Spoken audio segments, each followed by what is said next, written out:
ও হৰি ৰাম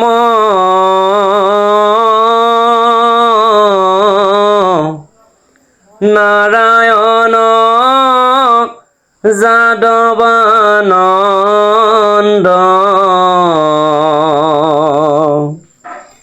দূৰ কৰা মোৰ মায়া